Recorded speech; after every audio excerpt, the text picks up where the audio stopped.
খুব ছোটকাল থেকে আমরা একটি গল্প শুনে এসেছি, নবীজি সাল্লাল্লাহু আলাইহি সাল্লাম আর এক বুড়ির গল্প। এই বুড়ি প্রতিদিন নবীজির মসজিদে যাওয়া আসার পথে কাঁটা বিছিয়ে রাখত, আর এসব কাঁটা পায়ে বিঁধে নবীজি ভীষণ কষ্ট পেতেন। গল্পটি এত বেশি প্রচলিত যে জীবনে একবারও গল্পটি শুনেননি এমন মানুষ খুঁজে পাওয়া মুশকিল। এমনকি একসময় বই পুস্তকেও স্থান পেত এই কাহিনী। কিন্তু নবীজির পথে কাঁটা বিছিয়ে রাখা এই নারীর পরিচয় কি? রাসূল সাল্লাল্লাহু আলাইহি সাল্লামের সাথে তার শত্রুতা বা সম্পর্কই বা কি ছিল?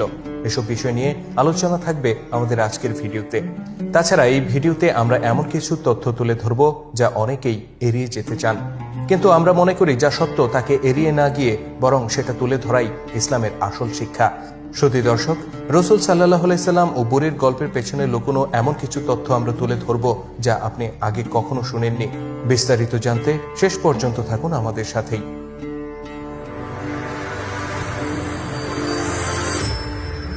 কাঁটা ছড়ানো বুড়িকে নিয়ে প্রচলিত গল্পটি এরকম। আল্লাহর নবী সকালে ঘুম থেকে উঠে মসজিদে যেতেন নামাজ পড়তে। রাসূলের এক প্রতিবেশী বুড়ি ছিল। বয়সের ভারে সে এতটাই নুজো ছিল যে সে ঠিকমতো হাঁটতেও পারত না। লাঠিতে ভর করে কোনো রকম সে হেঁটে বেড়াতো। বুড়ি হয়ে গেলেও সে ছিল খুব দুষ্ট প্রকৃতির। আল্লাহ নবীকে সে ভীষণ অপছন্দ করত। নবীজি সাল্লাল্লাহু আলাইহি সাল্লাম প্রতিদিন ভোরে নামাজ পড়তে মসজিদে যেতেন। এটা বুড়ির কাছে মোটেও ভালো লাগতো না।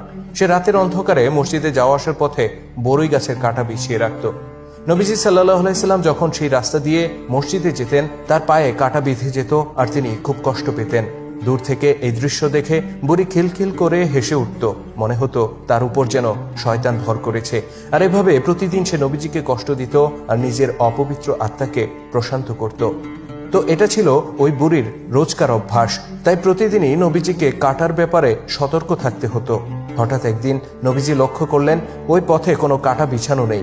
তিনি খুব অবাক হলেন, কেননা বুড়ি যেদিন থেকে এই পথে কাঁটা বিছানো শুরু করেছে তারপর থেকে একদিনের জন্য সে বিরতি দেয়নি। নবীজি ভাবলেন হয়তো কোনো কারণে সে আসতে পারেনি। অতঃপর দ্বিতীয় দিনেও নবীজি দেখলেন সেই পথে কাঁটা নেই। এবারও তিনি খুব অবাক হলেন। অতঃপর তৃতীয় দিনেও রাসূল সাল্লাল্লাহু আলাইহি সাল্লাম দেখেন সেই পথে কাঁটা বিছানো নেই। এবার তিনি বুড়িকে নিয়ে শঙ্কিত হয়ে পড়লেন। এমন তো হওয়ার কথা নয়।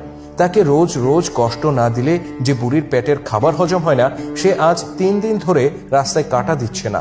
আল্লাহ নবী বুঝলেন নিশ্চয়ই তার কোনো বিপদ হয়েছে। তিনি বুড়ির বাড়িতে গিয়ে তার খোঁজ খবর নেয়ার সিদ্ধান্ত নিলেন। নবীজি সাল্লাল্লাহু আলাইহি সাল্লাম যখন বুড়ির বাড়িতে গেলেন তিনি দেখলেন তার আশঙ্কাই সত্য। বুড়ি ভীষণ অসুস্থ হয়ে বিছানায় পড়ে আছে আর তার সেবা করার মতো কেউ নেই। ফলে বুড়ির কষ্টের কোনো সীমা ছিল না। নবীজিকে দেখে বুড়ি প্রথমে ভড়কে যায়। সে ভাবে হয়তো মুহাম্মদ সাল্লাল্লাহু আলাইহি সাল্লাম প্রতিশোধ নিতে এসেছেন। ভয়ে তার মুখ রক্ত শূন্য হয়ে পড়ে। নবীজি সাল্লাল্লাহু